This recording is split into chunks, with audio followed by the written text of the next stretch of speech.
మన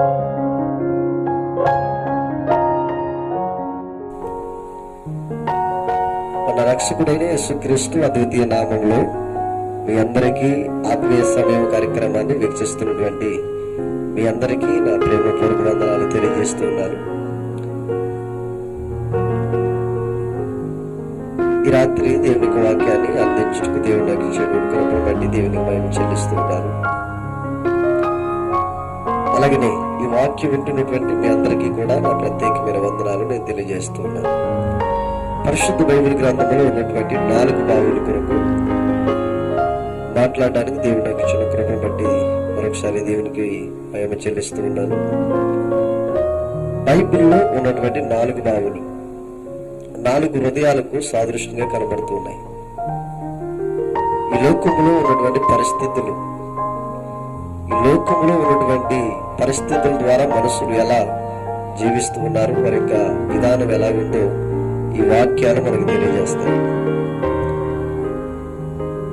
సర్వ ప్రపంచం అంతా కూడా యేసు ప్రభుని ఆరాధన చేస్తున్నారు. చాలా మంది ప్రపంచంలో అనేక దేశాలు యేసు ప్రభుని ఆరాధన చేస్తూ ఉన్నాయి. అయితే బైబిల్లో ఉన్నటువంటి 4 బావుల ద్వారా ఈ లోకంలో ఉన్నటువంటి ప్రజలు ఎలా ఆరాధన చేస్తున్నారో మనకి వాక్యం ద్వారా మనం పరిశీలించాలి. మొదటిగా నీళ్లు లేని బావులు ఉన్నట్లుగా 2 పేతురు రాసినటువంటి పత్రికలో 2:17 మనకు కనబడుతుంది. అక్కడ రాయబడిన మాట చూస్తే, వీరు నీళ్లు లేని బావులను పెనుగాలికి కొట్టుకుని పోవు మేఘములై ఉన్నారు, వీరి కొరకు గాఢాంధకారము భద్రము చేయబడి ఉన్నదని అక్కడ రాయబడింది. ఈ మాటలో మనకు అర్థమైంది ఏంటంటే, నీళ్లు లేని బావి దేనికి పనిచేస్తుందండి? ఎందుకు పనిచేయదు. నీళ్లు ఉంటేనే ఎవరికైనా ఆ బావి ఉపయోగపడుతుంది, కానీ నీళ్లు లేని బావి ఎప్పటికీ ఉపయోగపడదు. దీని అర్థం ఏంటంటే, నీళ్లు లేని బావి అని అంటే క్రీస్తుని కలిగి కూడా క్రీస్తుని కలిగి ఉండి ఒక క్రైస్తవుడిగా ఉండి ఎవరికి ఉపయోగం లేనటువంటి వాడే ఈ నీళ్లు లేని బావితో సమానం, సాదృశ్యమై ఉంది. రోజున నూతిలో నీళ్లుంటే మాత్రమే ఆ నుయ్య ఎవరికైనా తాగడానికి ఉపయోగపడుతుంది. ఈనాడు క్రైస్తవుడు ఎలా ఉన్నాడంటే, క్రీస్తు లేని వారిగా, ఎవరికి ఉపయోగపడలేనటువంటి వాడిగా ఈ లోకంలో క్రైస్తవులు జీవిస్తూ ఉన్నారు. దేవుని బిడ్డలారా, ఒక క్రైస్తవుగా మనం బ్రతకాలి అని అంటే ఒక నూతిలో నీళ్లు ఎంత అవసరమో ప్రతి క్రైస్తవుడిలో యేసు ప్రభు నిజాయితీగా జీవించడం కూడా అంతే అవసరం. ఇంకొక మాట నేను తెలియజేస్తాను, రక్షించబడి కూడా బాప్తిసం తీసుకుని కూడా క్రీస్తు లేని వారిగా ఉంటే నీళ్లు లేని బావితో సమానం. వారందరూ కూడా నీళ్లు లేని బావితో సమానం. మరొక బావిని నేను పరిచయం చేస్తాను. మనందరికి తెలిసినటువంటి మాటలు ఇవన్నీ కూడా. అయితే క్రైస్తవుడు ఈ భూమి మీద యేసు ప్రభు కొరకు బ్రతకాలి అంటే ఎలా బ్రతకాలి, క్రైస్తవుడికి కావలసినటువంటి ఆ అర్హతలు ఏంటో ఈ వాక్యంలో మనకు అర్థమవుతుంది. మొదటిగా నీళ్లు లేని బావి వలె మనం ఉండకూడదు, కానీ నీళ్లతో నింపబడిన బావి వలె మన జీవిత విధానం ఉండాలి. ఒకటి. రెండవదిగా మనం చూస్తే పూడ్చివేయబడినటువంటి బావులు. ఆదికాండం 26:15 కనబడుతుంది, అతని తండ్రి దాసులు త్రవ్విన బావులన్నిటినీ ఫిలిప్తీయులు మన్ను పోసి పూడ్చివేసిరి అని రాయబడుతుంది. దేవుని బిడ్డలారా, తండ్రి అయినటువంటి ఇస్సాకు, తండ్రి అయినటువంటి అబ్రహాము తీయించినటువంటి బావులను ఫిలిప్తీయులు మూయించేశారు, దాన్ని కప్పెట్టేశారన్నమాట. అయితే మళ్ళా ఇస్సాకు వచ్చి మరలా తిరిగి వాటిని తవ్వించినప్పుడు అద్భుతమైనటువంటి నీళ్లు కనిపించినట్లుగా మనం చూస్తాం. అయితే పూడ్చివేసిన బావులు అంటే రక్షించబడి కూడా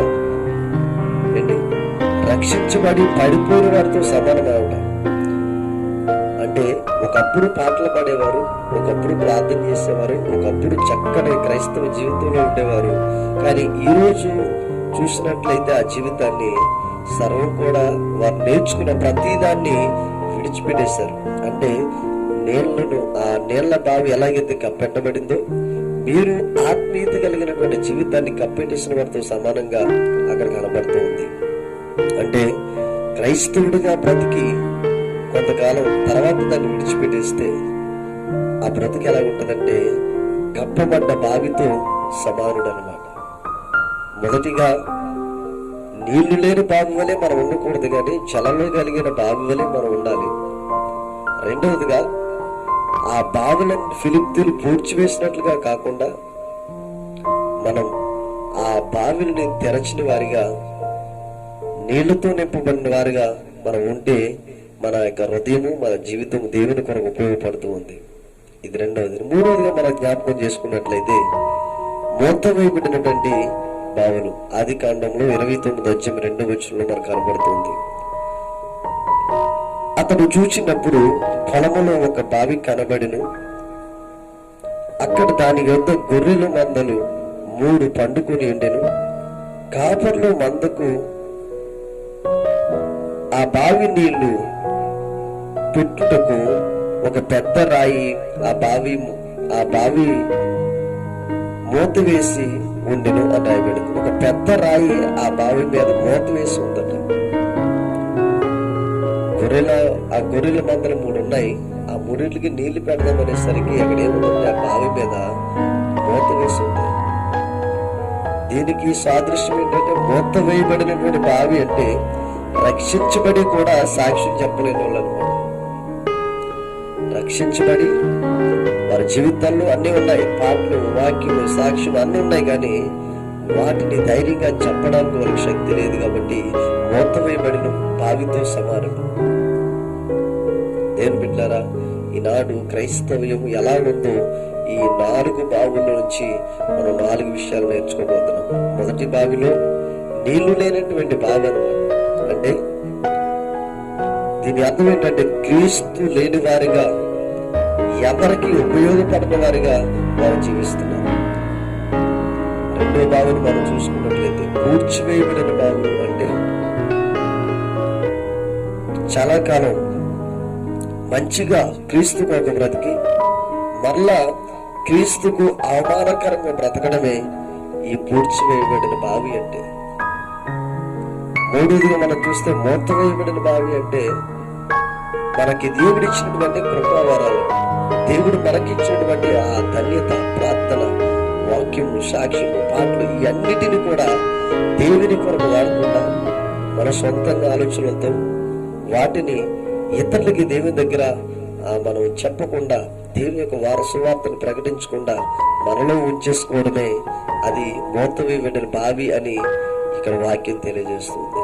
దేవుడు నీకు ఇచ్చిన టాలెంట్ ని, దేవుడు నీకు ఇచ్చినటువంటి ఆ వరాన్ని దేవుని కొరకు వాడితే, దేవుని బిడ్డలారా, దేవుడు నీకు ఇచ్చినటువంటి ఆ సాక్ష్యాన్ని ఇతరుల దగ్గర పంచుకుంటే, దేవుడు నీకు ఇచ్చినటువంటి ఆ గొప్ప ఆ వాక్యాన్ని ఇతరులకు నువ్వు చెప్పగలిగితే, దేవుడు నీకు ఇచ్చినటువంటి స్వరాన్ని ఇతరుల కొరకు వాడగలిగితే, దేవుడు నీకు ఇచ్చినటువంటి ఆ గొప్ప అద్భుతమైనటువంటి సాక్ష్యం కావచ్చు, పాటలు కావచ్చు, వాక్యం కావచ్చు, నీకు వాద్యాలు వాయించగలిగే ఆ శక్తి కావచ్చు, ఆ జ్ఞానం కావచ్చు, ఆ టాలెంట్ కావచ్చు, దేవుని కొరకు వాడితే తప్పనిసరిగా దేవుడు నిన్ను ఇతరుల దగ్గర బలపరుస్తాడు. నీ ద్వారా అనేకులకు చక్కని ఆ దారి, పరలోక దారి కనబడుతూ ఉంది. దేవుని బిడ్డలారు, కాబట్టి మూడవదిగా మూత వేయబడిన బావిల వలె మనం ఉండకూడదు, కానీ మూతను తెరిచి ఆ గొర్రెలకు నీళ్లు పెట్టేవారిగా మనం ఉండాలి. ఎవరైతే అగ్నిలో పడిపోతున్నారో, ఎవరైతే నరకానికి పోబోతున్నారో, ఎవరైతే అనారోగ్యంగా ఉన్నారో, ఎవరైతే బాధల్లో ఉన్నారో, ఎవరైతే ఇబ్బందుల్లో ఉన్నారో, ఎవరైతే సహాయం కావాలో వారి దగ్గరికి వెళ్ళి మనం వాటిని చేయగలిగితే తప్పనిసరిగా దేవుడు నీ ద్వారా ఆ అవతల వారిని, ఆ లోకములో ఉన్న వారిని దేవుడు రక్షించడానికి ఇష్టపడుతూ ఉన్నాడు. ఇక 4వది మనం చూస్తే సజీవుని బావి. ఆదికాండం 16:14 అక్కడ మనం చూసినట్లయితే నీటి బుగ్గ అనే ఒక మాట మనకు కనబడుతుంది. బేయర్ లైహోయి రోయి అను పేరు పెట్టబడిను అనుంది. ఈ మాటకు అర్థం చూచుచున్న సజీవుని బావి అని అర్థమట. ఈ బావికి అర్థం ఏంటంటే చూచుచున్నటువంటి సజీవుని యొక్క బావి. దేవుని బిడ్డలారా, రక్షించబడి నశించుచున్న ఆత్మల కొరకు ప్రయాసపడుతూ అంతేకాదు వారిని మనం రక్షించగలిగితే చక్కగా దేవుడు ఎవరైతే పాడైపోతున్నారో, నినివే పట్టణం పాడైపోతున్నప్పుడు దేవుడు యోనాను పంపించి ఆ పట్టణాన్ని కాపాడాడు. ఇలాగ అనేక మంది భక్తుల్ని పంపించి లోకంలో ఉన్నటువంటి కొన్ని రాజ్యాలను దేవుడు ఆ భక్తుల ద్వారా కాపాడి ఉన్నాడు. అదేవిధంగా నువ్వు ఒక సజీవిని బావి, ఎండిపోయినటువంటి బావి, ఎప్పుడు కూడా మోతలేనటువంటి బావి, అది ఏ క్షణమైన ఎప్పుడైనా ఎన్ని సంవత్సరాల తర్వాత వెళ్తే ఆ నూతిలో నీళ్ళు ఎలాగైతే, ఆ బావిలో ఉన్న నీళ్ళు ఎలాగైతే తాగుతారో, అదేవిధంగా నీ దగ్గరికి ఎవరొచ్చినా, నీవు ఎవరైతే బాధల్లో ఉంటారో, ఎవరైతే కరువుల్లో ఉంటారో వారి దగ్గరికి వెళ్ళి నువ్వు ఆ విషయాలన్నింటినీ గురించి మాట్లాడి వారిని దాహం ఇచ్చేటట్లుగా వాక్యాన్ని వారికి అందించినట్లయితే వారు సజీవిని బావిలో నీళ్లు తాగితే వాళ్ళు తప్పిపోరని ఎప్పటికీ. దేవుని బిడ్డలారా, ఎందుకు ఈ మాటలు తెలియజేస్తున్నానంటే, రక్షించబడి నశించుచున్నటువంటి వారి కొరకు ఆత్మల భారం కలిగి ఉండటమే సజీవుని బావి అంటే. మొదటిగా నీళ్లు లేని బావి వలె మనం ఉండకూడదు, కానీ జలంలో కలిగిన బావి వలె మనం ఉండాలి. రెండవది, పూడ్చివేయబడిన బావి వలె మనం ఉండకూడదు, కానీ తెరచిన బావి వలె మనం ఉండాలి. మూడవదిగా, మూత వేయబడిన బావి వలె మనం ఉండకూడదు, కానీ మూత తెరచి అనేకులకు దాహం తీర్చే వారిగా మనం ఉండాలి. మన జీవితం అనే ఆ మూతను తెరచి, ఆ హృదయం అనే తలుపును తెరచి ఈ లోకంలో ఉన్నటువంటి పరిస్థితులు ఎదుర్కోవడానికి, లోకంలో ఉన్నటువంటి మహమ్మారైనటువంటి కరోనాని ఎదుర్కోవడానికి మంచి మనసు కలిగి, చక్కని ప్రేమ కలిగి ఇతరులను మన దేవుని దగ్గర నడిపించేవారిగా మనం ఉండాలి. దేవుని బిడ్డలారా, నీళ్లు లేని బావిగా, నీళ్లు లేని బావి అంటే ఏంటి? నామకార్థ క్రైస్తవుడికి సాదృశ్యం. అది పూడ్చివేయబడిన బావి అంటే రక్షించబడి పడిపోయిన వాడితో సమానం. మూతవేయబడిన బావి అంటే రక్షించబడి సాక్ష్యం చెప్పలేనటువంటి వారికి సాదృశ్యం. సజీవుని బావి అంటే ఆత్మల భారం కలిగి, ఆత్మల రక్షణార్థమై దేవుని కొరకు ప్రయాసపడి ఎవరైతే ఆత్మలు రక్షిస్తారో అది సజీవుని బావికి సాదృశ్యం. కాబట్టి ఈ 4 విషయాలైనటువంటి మీరు దేవుని కొరకు ఈ దినం నుంచి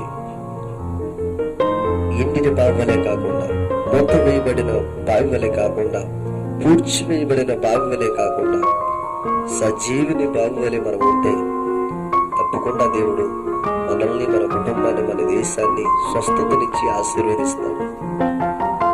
కాబట్టి ఈ మాటలు వింటున్నటువంటి మీరందరూ దేవుని కొరకు నమ్మకమైన సాక్షులుగా, నమ్మకమైనటువంటి క్రైస్తవులుగా బ్రతికితే దేవుడు ఈ లోకంలో ఉన్నటువంటి పరిస్థితుల నుంచి తప్పించి దేవుని యొక్క జ్ఞానముతో, దేవుని యొక్క ఆ రక్షణలో, దేవుని యొక్క కాపుదలలో వాళ్ళందరినీ దేవుడు నడిపిస్తారు.